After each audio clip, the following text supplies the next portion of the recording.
Hey there guys, and welcome back to another one of our videos here. In this particular video we're going to be going over how the butterfly flow graphs work with the FFT. Now you've probably seen this done a few times with the DFT, but with the FFT, depending on which particular algorithm that you use, the butterflies can get a little complex.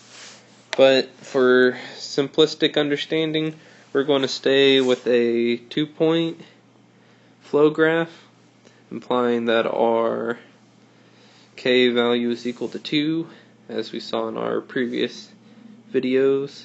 All of these little twiddle factors end up in 2. And what that means is that our real and imaginary chart here, you're going to divide it up into 2 points, 1 and 2. In our previous video we had 4, which were these 4.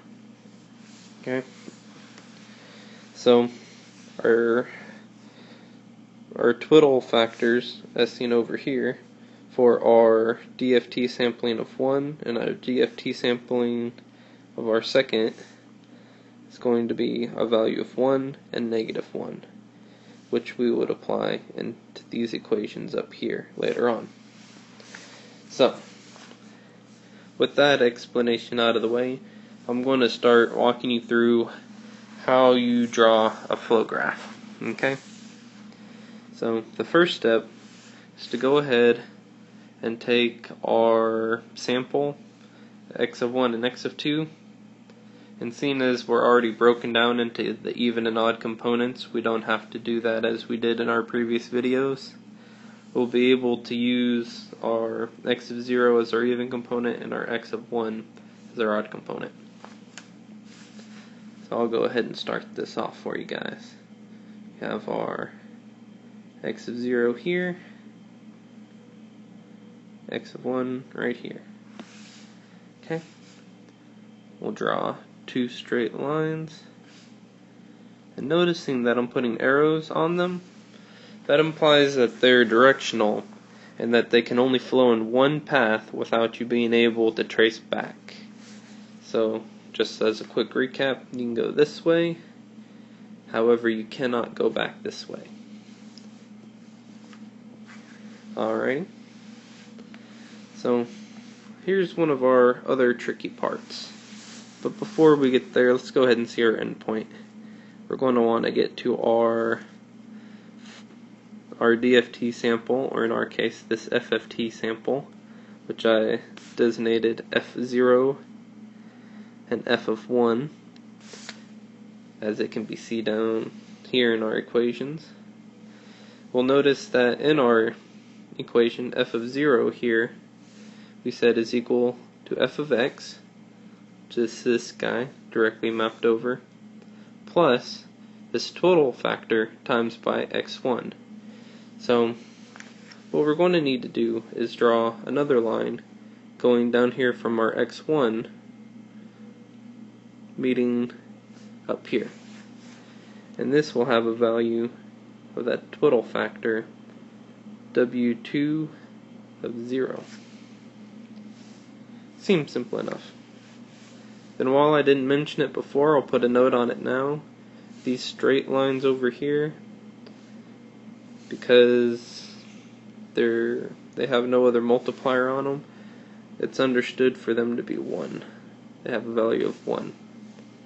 So you would be taking x of 0, multiplying it by 1, and adding it to x of 1 multiplied by our total factor, in such a case that our sample is 0 and it's a 2-point. So what that's going to mean, we'll go over here to our 0th sample on our 2 points and find that the value of this is 1. Okay? So let's get into writing our equation for our f of 1. We have it written down here that it's equal to f of 1 plus our x0 multiplied by a twiddle factor. So let's go ahead and put that line in. We're going to start from right here and meet down. We'll have to give that guy his twiddle factor name. Oops. Just W21. It's a cool story. So, and as we can see, it works out just the same way as our first one. Say f of 1 is going to be equal to x of 1 multiplied by 1 plus x of 0 multiplied by the twiddle factor, which in this case is actually -1.